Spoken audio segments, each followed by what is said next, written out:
देखो बेटा, आज का अपने पास क्वेश्चन है कि object is moving on a straight line 4x plus 3y plus 5 is equal to 0 and force acting on object F vector is equal to 4i cap plus 3j cap, then find the work done by this force in 2 second. और ये question बेटा आपका किस में पूछा गया? IIT। देखो आपको देख के रखा है कि उस ऑब्जेक्ट जिस पाथ पे जिस लाइन पे चल रहा है उस लाइन की इक्वेशन क्या है? बस 4x plus 3y plus 5 is equal to. अगर यहाँ से y के फॉर्म में अगर इक्वेशन निकाली जाए तो वो क्या बनेगी? 3y इज इक्वल टू, ये प्लस का 4x इधर आके माइनस का, प्लस का 5 इधर आके माइनस का, माइनस का 4x माइनस का 5, y की इक्वेशन क्या बनी? -4/3x minus 5/3। ये 3 इंटू में था, इधर आके दोनों के किस में आ जाएगा बेटा? डिवाइड। तो अपने पास इक्वेशन क्या बनी? y is equal to -4/3x minus 5/3 minus 5/3। और अपने पास जो इक्वेशन होती है वो क्या होती है? y is equal to mx plus c, y is equal to mx plus c. जैसे ही कंपेयर करोगे तो इसको मान लो अपने क्या मान लेते हैं? m1। तो m1 की वैल्यू कितनी आ गई? यहाँ से कंपेयर करने पर m1 की वैल्यू क्या आ रही है? -4/3 माइनस का 4/3। समझ में आता है इतना? नेक्स्ट उसी पार्टिकल के लिए आपको क्या दे रखा है? फोर्स की वैल्यू। उसी पार्टिकल की किसकी वैल्यू दे रखी है? फोर्स की। और वो कितनी है? 4i कैप प्लस 3 जे कैप, 4i कैप प्लस 3 जे कैप, 4i कैप प्लस 3 जे कैप। अगर आपको बोला जाए tan थीटा की वैल्यू निकालो, थीटा क्या है? इन दोनों के बीच का एंगल, फोर्स और हॉरिजॉन्टल एक्सिस के बीच का एंगल।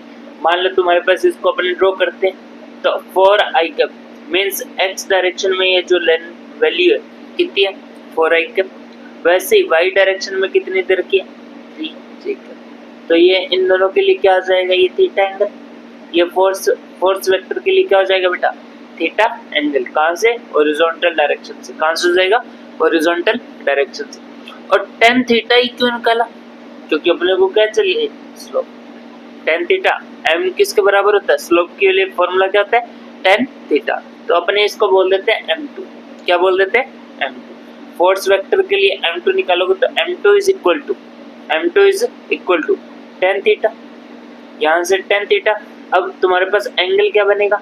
y डायरेक्शन में 3 और नीचे के लिए 4। तो थीटा की वैल्यू क्या हो जाएगी?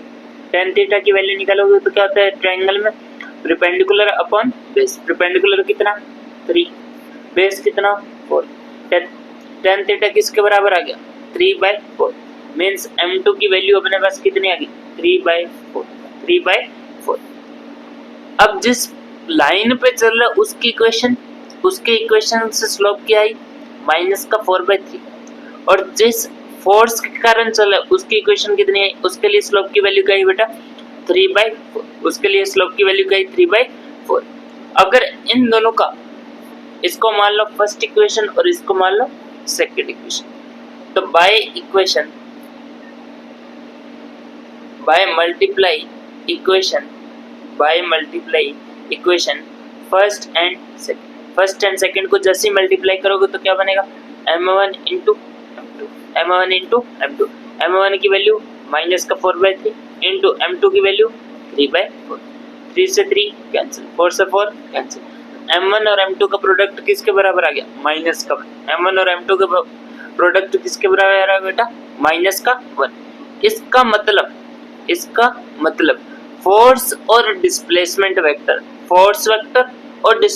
वेक्टर के बीच में एंगल कितना होगा? 90 डिग्री। क्योंकि तुम्हें पता है कि जैसे उसकी इक्वेशन लिखते हैं तो अपने पास उन दोनों का प्रोडक्ट किसके बराबर आता है? अगर -1 के बराबर, तो उस कंडीशन में that means force and displacement vector are mutually